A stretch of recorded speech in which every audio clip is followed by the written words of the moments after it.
السلام علیکم ورحمۃ اللہ وبرکاتہ۔ اعوذ باللہ من الشیطان الرجیم، بسم اللہ الرحمن الرحیم۔ یا ایہا الذین آمنوا ادخلوا فی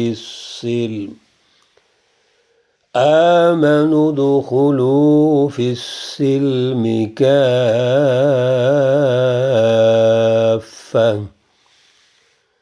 ولا تتبعوا خطوات الشیطان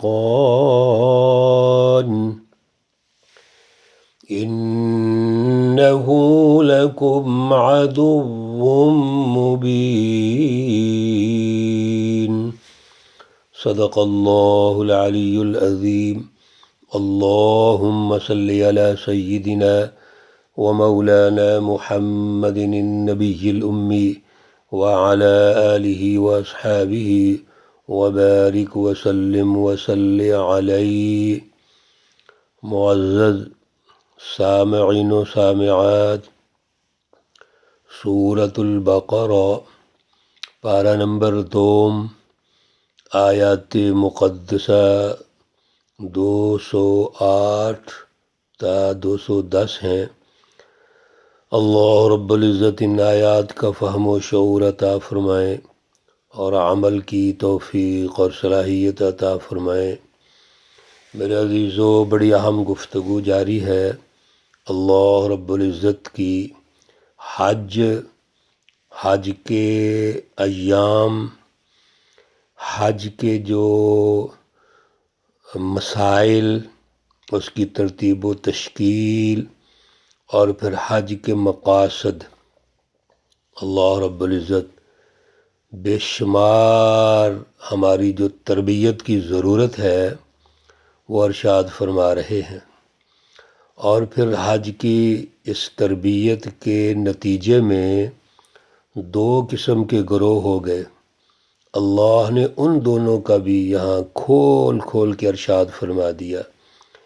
ایک گروہ وہ ہے جو زبان سے تو بڑی گفتگو کرتا ہے، وہ اپنے اقوال، قول، گفتگو میں بڑے تیز ہیں، لیکن ان کی گفتگو کے نتیجے میں سوسائٹی میں فساد پیدا ہوتا ہے۔ وہ گفتگو کرتے ہیں تو فرقہ واریت پیدا ہوتی ہے، انتہا پسندی پیدا ہوتی ہے، گروپس بنتے ہیں۔ وہ توڑنے کی باتیں کرتے ہیں، جوڑنے کی باتیں نہیں کرتے۔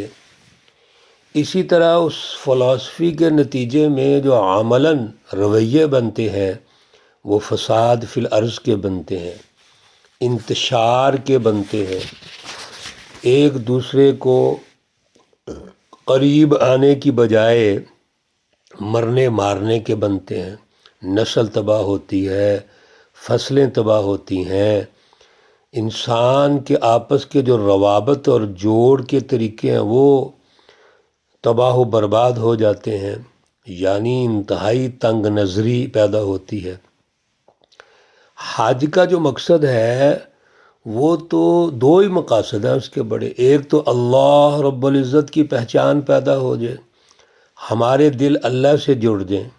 اتنا لمبا سفر کر کے جاتے ہیں اللہ کے گھر میں، اللہ تو یہاں بھی ہے، پھر اللہ کے گھر میں جانے کا کیا مقصد ہے کہ ہم اس مرکز میں جمع ہوں، اجتماعیت میں جمع ہوں، تو سب سے پہلے تو مل کر اللہ سے جڑ جائیں، اور اس کے بعد پھر اگلے نتیجہ اس کا یہ ہے کہ ہم سب ایک ہیں۔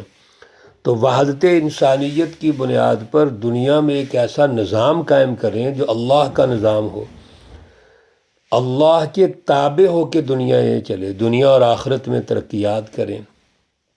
تو اگر یہ رویہ نہیں بنتا اور دوسرے بنتے ہیں جس کو اللہ رب العزت نے واضح ارشاد فرما دیا، یہ تو خطرناک بات ہے۔ اسی طرح اللہ نے فرمایا کہ ان کو جہنم ملے گی، فَحَسْبُهُ جہنم وَلَبِئْسَ الْمِہَادُ۔ دوسرا طبقہ وہ ہے سچی جماعت ہے جو حج کرتی ہے اور حج کر کے ابتغاء مرضات اللہ، اللہ کی رضا چاہتی ہے، اللہ کے دین کو سمجھنا چاہتے ہیں، اللہ سے تعلق کو مضبوط کرتے ہیں اور اللہ کے دین کو غالب کرتے ہیں۔ یہ جتنی حج کی مشق ہوئی ہے، یہ تو مشق ہے اس لیے، تربیت ہے اس لیے کہ اللہ کے دین کو غالب کیا جائے، اور وہاں جہاد ہوگا، وہاں قتال ہو سکتا ہے، وہاں پر جو بھی اللہ کے دین کے غلبے کے لیے قربانی کرنا چاہتے ہیں قربانی کریں، اپنے نفس کو قربان کرو، مال کو قربان کرو، جان کو قربان کرو۔ ساری گفتگو کے بعد اللہ رب العزت نے بڑی اہم رہنمائی ارشاد فرما دی چند جملوں میں، یا ایہا الذین آمنو، اے ایمان والو، اور یہ خطاب کس کو ہے؟ ایمان والوں کو ہے۔ ادخلوا، تم داخل ہو جاؤ، فی السلم، اسلام میں، کافتن، پورے کے پورے، اسلام میں پورے کے پورے داخل ہو جاؤ۔ میرے عزیزو، کتنا سادہ سا لفظ ہے یہ، کاف، مکمل، یعنی ہمارا 1% بھی کوئی امکان نہیں ہونا چاہیے کہ ہماری زندگی کا کوئی لمحہ، مرحلہ وہ دین اسلام سے دور ہو۔ کافہ کا معنی پورے کے پورے، اور انفرادی زندگی ہے، اجتماعی ہے، خاندانی ہے، پھر شہری زندگی ہے، قومی ہے، بین الاقوامی ہے۔ میرے عزیزو، یہ کیسے اسلام میں پورے کے پورے داخل ہوں گے؟ پہلے اپنا ویژن تو بناؤ۔ ہمارا ویژن آج کیا ہے اسلام کے بارے میں؟ نماز روزہ کر لو جی، اور وہ بھی 1% اسلام میں داخل ہو گئے۔ اللہ کو یہ پسند نہیں ہے۔ ہمارے تمام سسٹم اسلام کے مطابق ہونے چاہیے، ہمارے ادارے اسلام کے مطابق ہونے چاہیے۔ جس طرح کی اللہ کے بارے میں ہمیں ہماری فلسفی ہے، نظریہ توحید ہے، فلسفہ توحید ہے، نظریہ رسالت ہے، انبیاء علیہ والسلام کے ساتھ ملنا ہے، رسول اللہ صلی اللہ علیہ وسلم کی جماعت میں شامل ہونا ہے، اس مشن پر ہم نے قائم رہنا ہے۔ اب سوال یہ پیدا ہوتا ہے کہ اسلام میں ہمیں داخل کون نہیں ہونے دیتا؟ کون سا ایسا سسٹم ہے، ایسا مافیا ہے جو ہمیں اسلام میں نہیں آنے دے رہا؟ اللہ رب العزت نے اس کا بھی تعارف کروا دیا۔ بتائے کیا چیز چاہیے ہمیں؟ اور وَلَا تَتَّبِعُوا، اور پیروی مت کرو، لفظ ذرا دیکھیے اللہ کے، اور نہ پیروی کرو خطوات الشیطان، شیطان کے قدموں کی۔ یہ شیطان کے قدم کیا ہے؟ شیطانی سوچ، شیطانی فکر اور فلسفہ، شیطانی رویے، جتنے بھی سسٹم شیطان کے تابع ہیں وہ خطوات الشیطان ہیں۔ ہمارا سیاسی نظام شیطان کے تابع ہے تو یہ خطوات الشیطان ہے۔ معاشی نظام شیطان کے تابع ہے تو یہ خطوات الشیطان ہے۔ سماجی نظام شیطان کے مطابق ہے، اس میں خطوات الشیطان ہے۔ ہمارے ادارے اگر شیطانی فلسفی پہ چل رہے ہیں تو یہ خطوات الشیطان ہیں۔